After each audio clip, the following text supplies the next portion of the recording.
Peter Komendowski, and welcome to Surviving Bad, where we explore stories of survival, hope, and inspiration. Today we're talking about shining a light on mental health and wellness through the arts. Stephanie Harrington's daughter, Anne, suffered a mental illness and lost her life to fentanyl poisoning. Her daughter's art lives on as a legacy of healing and inspiration. Stephanie, welcome to the show. Let's hear your story. Why are you here with us today? Thank you for having me. I'm here because I want to share Anna's story. Anna was my daughter, and she passed away June 23rd of 2020 during COVID. Leading up to that, she struggled very severely with a serious mental illness called schizoaffective disorder.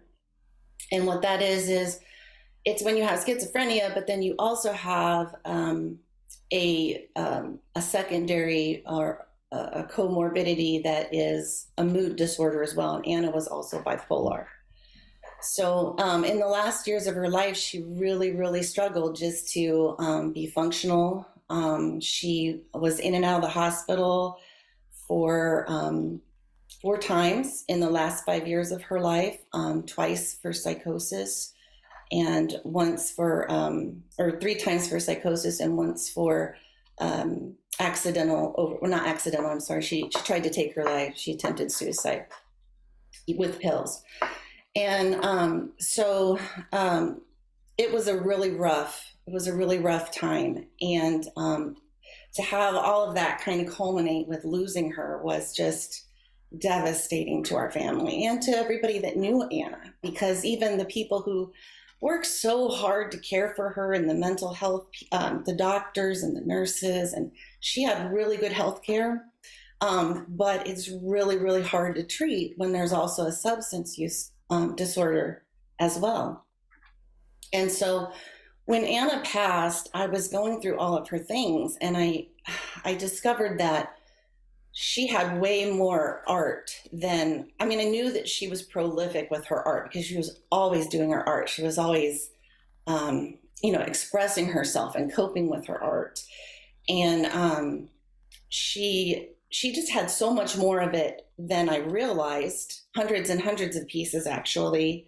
And when I looked at them, and I know that she even had more than that because she sold so much of her stuff, but even, when I looked at it all, I just realized, this tells Anna's story. I can't just leave her art in our basement to just grow old.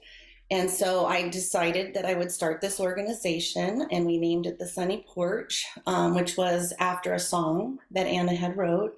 I believe it kind of is alluding to that period of time, that early period of recovery in a person's life. And for many people that had Anna's illness, it's kind of a cycle that they go through. So we named it after that, and then we share her art. It's kind of a platform for us to share Anna's story, talk about the dangers of fentanyl, and also just give other people support and help them just to create an awareness about living with mental illness, try to eliminate the stigmas that are associated with both that and substance use disorders as well. They really are illnesses. Well, you've learned since you started Sunny Porch that you weren't the only one that sort of experienced this, that there are a lot of other people that have had these tragic losses and has seen a correlation between art and music provide some stability and help to people dealing with mental illness. What's it been like to meet other parents? Eye-opening. It's very sobering how much of a problem it is in our world today. How much of a threat fentanyl is. But in interacting with the other families and parents, those are really the best experiences that I've been able to have, because it is very strengthening and encouraging. And so I would encourage people not to walk it alone because they don't have to. And, because it can be very debilitating if you just try to deal with it all by yourself. So having this experience of trying to start this organization and actually starting it and succeeding with it, it's going pretty well. It gave me an outlet for, everybody deals with grief differently, and that's okay. Everybody has to do what works for them. Some people, the art itself might be what they do, and it's also great for grief too. But for me, talking to other people, it helped me keep Anna's memory alive, and and I think that's what all the parents really want to do. Thank you so much for sharing. We're going to take a short break. When we come back, we're going to continue our conversation with Stephanie Harrington and learn more about the Sunny Porch. Stay tuned. You don't want to miss this.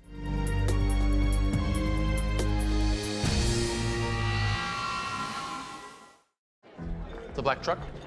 Hey, Christina from accounting. Yeah, hi. Hey, I used to date a girl named Christina. Oh, really? Yeah, and then she dumped me for my best friend. You want to see some photos of them that I took? I don't. I thought we talked about this, buddy. Buzzed and overshared again? Yeah. Yeah. I'm gonna call a car. That's a smart idea. So yeah, I know, that's why I did it. Hey, you're gonna get back to the top of the mountain. Does that mean I'm gonna get back with Christina? No. Oh. No.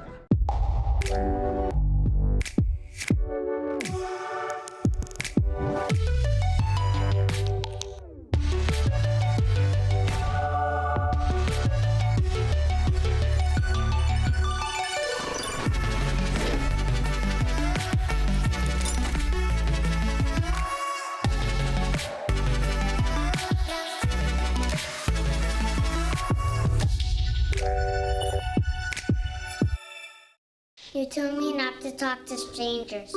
You told me not to cross the street without looking both ways. You told me not to touch the stove. You told me not to do drugs. You told me not to drink and drive. You gave me so many messages about how to stay safe. Why didn't you keep me safe by properly storing your gun?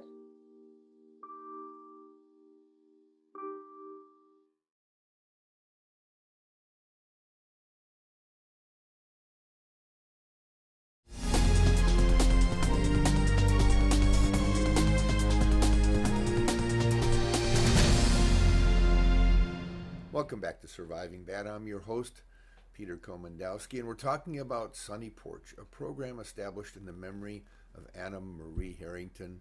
Joining us is her mother, Stephanie.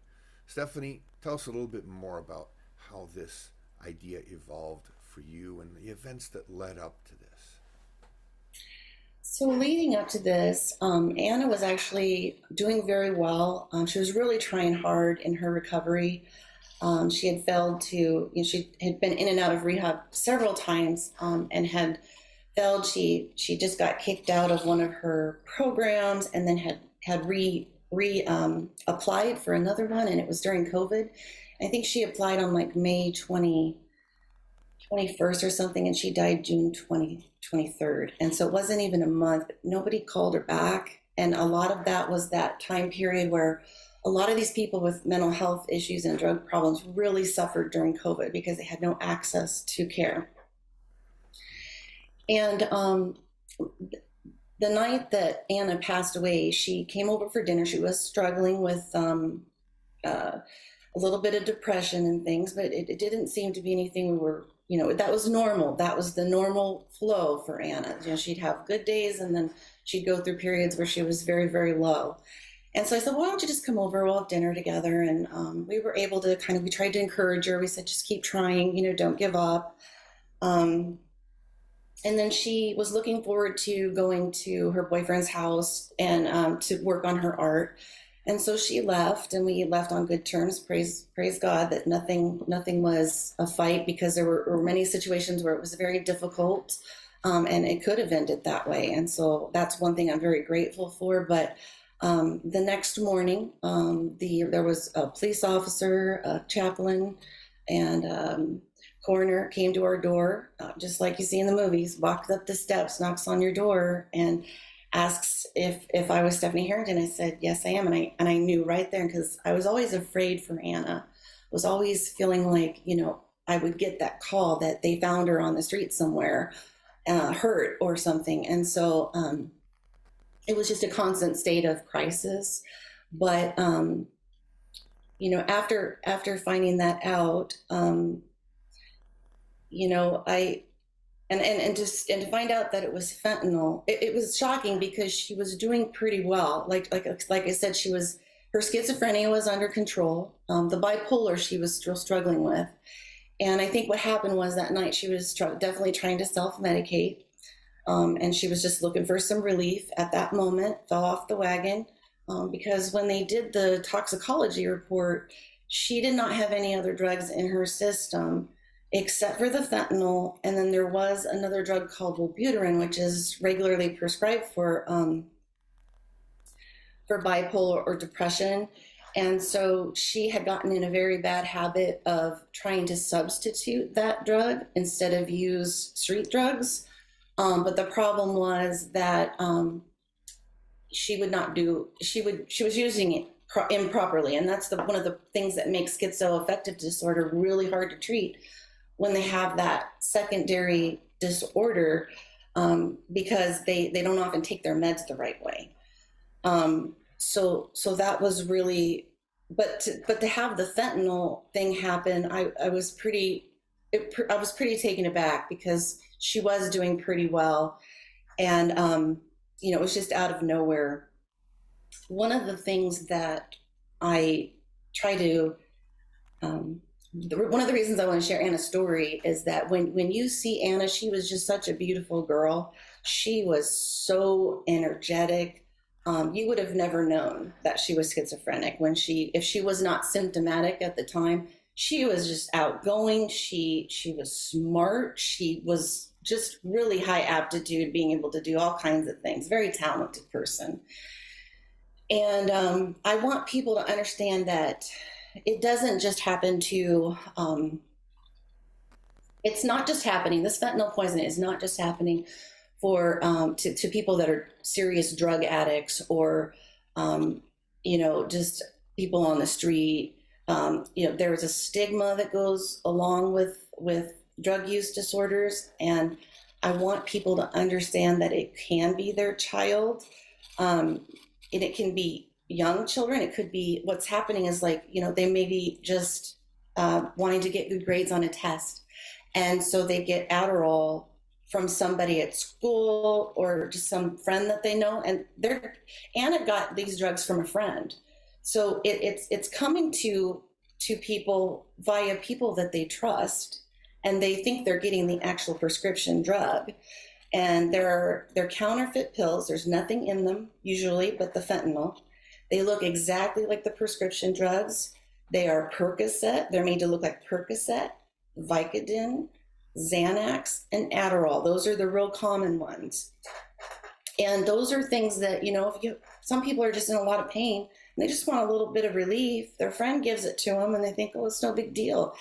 And it's killing them, because what happens is when they're making these in their little labs, they can't control how much of the fentanyl goes into each pill. So there's some pills that are just lethal. They're just darn right lethal. And it's really not drug overdose, it's actually poisoning. And so I try to use that terminology for people to help them understand the crisis that we're in. We're going to take a short break. We're going to ask Stephanie to talk about her conversation with herself and how the Sunny Porch has become an instrument to help inspire people to deal with mental health. See you all after the break. You don't want to miss this.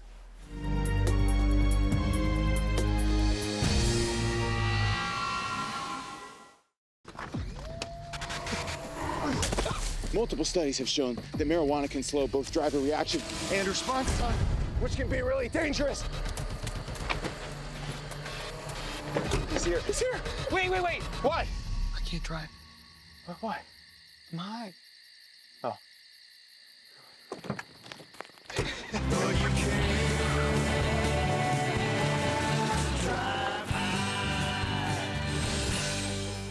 Not all internet is priced this good. Switch to Extreme and go super fast for as low as $19.99 a month for a year. Oh yeah! Hook up your home with powerful Wi-Fi, 99.99% reliability, and speeds that are FCC proven to be faster than advertised. Not all internet is priced this good. Switch today and get speeds starting at 100 meg for as low as $19.99 a month for a year. Call 844-EXTREME2 for details.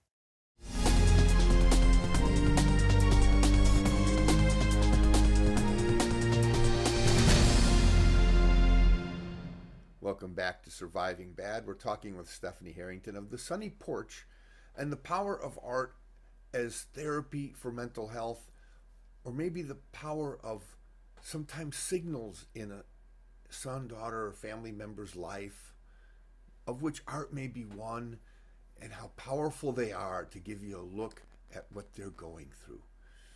Stephanie, tell us about, this Sunny Porch and how it works to connect people. Sure. So I started the Sunny Porch in 2021. It was only a year after Anna passed away. I had no idea where it's going, and other than that, I know that I wanted to do art shows in memory of Anna. And I had this vision in my mind because in Anna's artist statement, in her own artist statement, she said that she used her art to self-reflect, but also to bring mental health awareness to her audience while encouraging other artists to use their art for communication and self-therapy. That was part of her artist statement in one of her last shows that she described herself as an artist. And so I wanted to have a big art show in Anna's memory every year where we invited artists living with mental illness. It may be themselves as an individual, it may be a family member, or even maybe they don't consider themselves that close to a situation with mental illness or mental health concerns, but or your mental wellness issues, but maybe they use their art for something that helps them.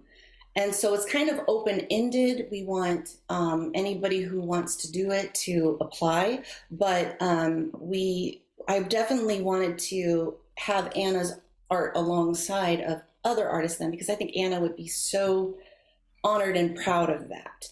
And so I want to honor her with that. So that's one thing that we do, is we have an art show every year. Another thing that we do is we try to go into high-risk populations that or younger kids, or for the educational purposes of whatever. We're kind of open. We can go one direction with it. When we do a presentation, we can go another direction. We might talk about suicide prevention for one, and we might talk about mental health issues for another. But we've done like workshops where we go into college campuses. And what we're trying to do is we actually do like an art workshop or something therapeutic like a plant workshop. And we that's like the primary focus. We do like a very brief presentation about mental health or something about a topic of mental health. It's not a big part of the presentation. It's like maybe 20 minutes of it, 10 minutes of it. And then we break into groups and we do the therapeutic workshops.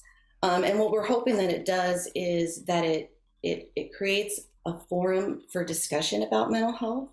It makes the students think about themselves and their own mental wellness so that they can kind of check in on themselves, just get them thinking about it. And then it also provides, where I notice a lot of the mental health workshops and things that we do have, they tend to have more of a soapbox format where it's all talking about the problems that, and some of the solutions, I sure hope. But in what we do, it's more based on just facilitating whatever people need to get out of it. And so we hope that it just kind of gives them, like we're giving something back to them. So we've done clay workshops, we've done painting, we've done Zen tangles. So we're very creative in the way that we try to suit it to whatever group we're trying to present to.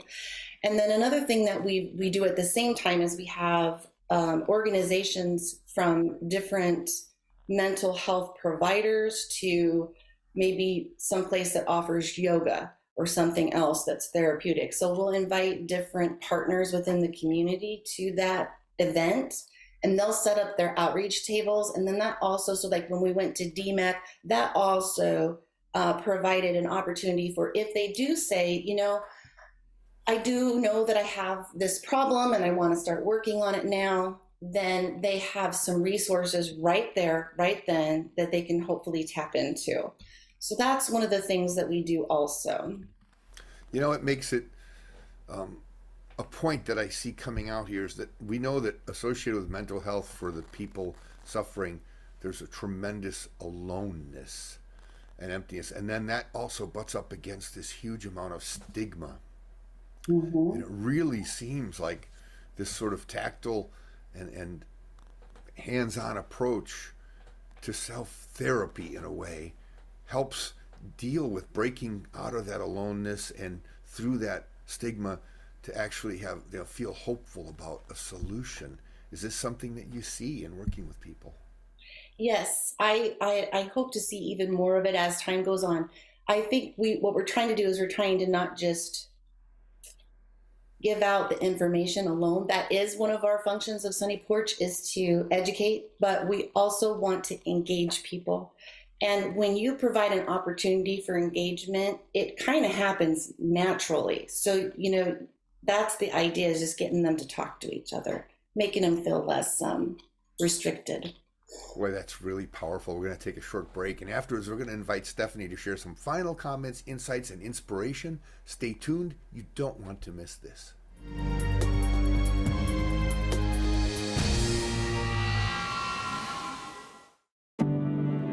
Today, more than ever, you need fast, reliable internet.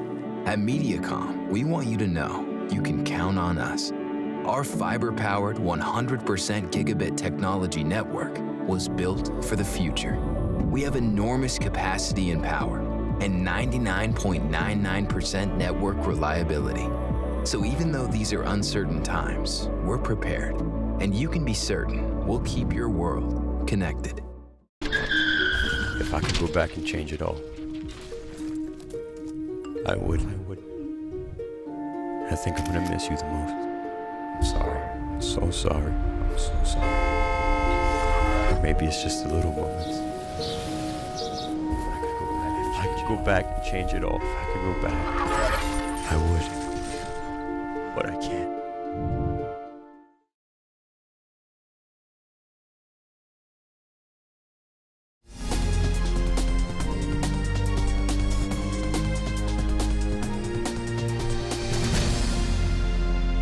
Welcome back. Today on Surviving Bad, we're talking about a mother's efforts to build a legacy of hope and inspiration after the tragic loss of her daughter to fentanyl poisoning. Let's see what insights, advice, and Stephanie has to share. Stephanie, I have a question for you. As a parent, I think to myself, all those times when the kids are involved in music or art, you tend to leave them alone because you think, oh, how cool is that? Like, that's their private thing. But in fact, this might be a reason to talk to them about what they're doing and why they're doing it. What are your thoughts of that? Well, art is definitely a way for them to express themselves. And, you know, children need to feel, when you're talking about younger kids, they need to feel that it's okay for them not to be okay. And I noticed with Anna, in her art around the age of 12 to 14, that's when I really kind of started to see that there was some stuff going on with her. And some of her art was very, very dark, and I got very concerned. And, you know, we always had her in counseling and everything. But it's important that as parents, you know, that you're okay with talking about it, because the kids just need to be able to talk and be, if you're open, they'll be open. And the art can be an opportunity for that. So don't leave that out as a possibility. And you talked about family members being so important if you're trying to help them. You know? Yeah, so one thing that I would like to encourage other people who have family members with very serious mental illnesses, it's very difficult. You can feel very, it's almost debilitating because in many situations there's not anything you can do.